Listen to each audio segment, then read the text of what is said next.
dutegeza kubona abana bacu biga mu mashuri meza. Ubu turiko mbere dutunganya neza ingene twogira amashuri abana biga bararayo, kuko turakeneye yuko dukunda igihugu.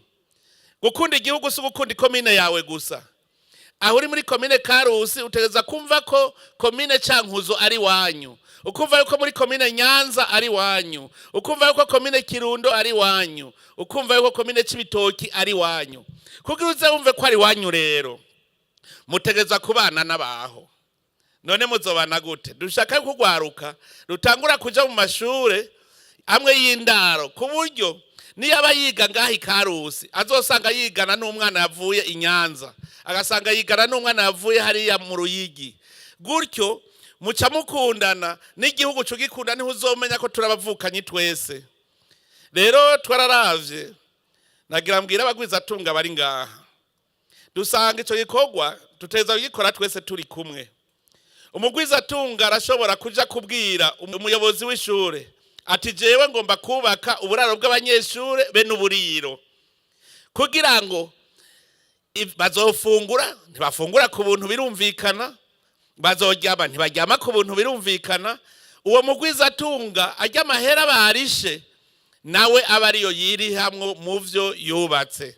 Ico gihe hacaba amasezerano n'ubuyobozi bw'iryo shure n'uwo mugwizatunga, abana bakaronka aho barara. Ngira ngo muramaze kubona abana bamaze kuja kurara hajya mu Rusi, bavayo baciye ubwenge, muramaze kubibona, twarabibonye na twebwe. Hariho ubugwaruka rumaze kuja kwiga hariya mu Rusi. Mu minsi heze nari naje yo kuraba ingene biga, nsanga bava yarabahinga beza cyane. Turakeneye rero yuko amashure tugira amashuri abana bajemwo kugira ngo babane n'abandi bana bavuye mu zindi ntara.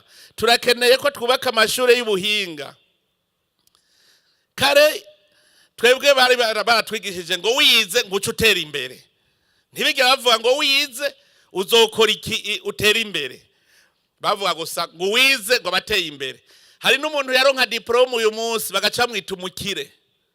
Mbere mu gihe cy'iwacu hoho ugiye mu windwi no kurima ntiwasubira kurima, umuvyeyi yaca avuga ati yawe uri umusirimu ntucegera isuka. Duca dukuruko no munsi hageze ko twokwerekana ubuhinga bwacu ntavyo dushoboye. Turakeneye ko no munsi rero twiga tuzi yuko twiko twiga ubuhinga buzoduteza imbere. Mwagwarukamwe muri ngaha, umwe wese nabanza arabe impano afise. Aha nta numwe adafise impano.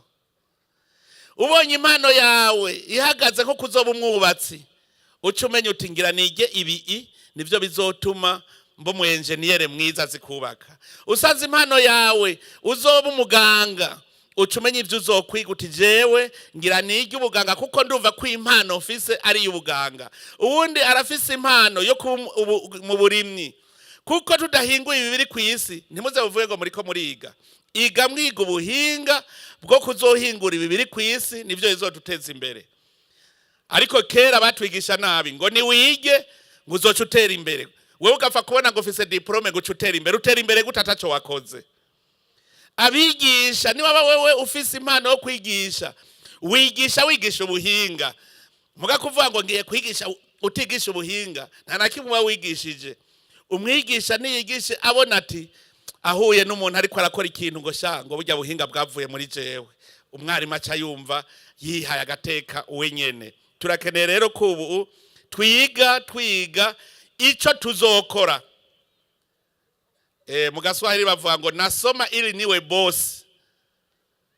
Ntiwiga guje gusaba, wiga kugira ngo uje gukora, uronke ubuhinga bukwiye.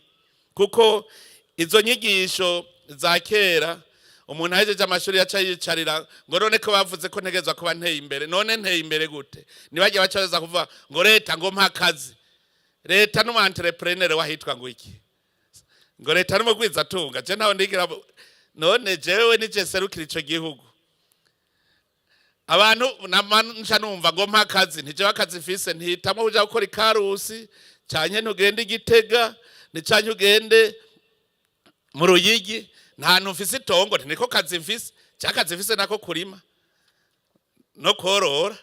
Mugabo kuvuga ngo aka kazi k'igihugu ngo ni gwanje, saki waje nakabene gihugu. Rero twige tuzi neza ko ugiye gukorera leta n'umusuku, si umunyakazi, n'umusuku asukurira bene gihugu.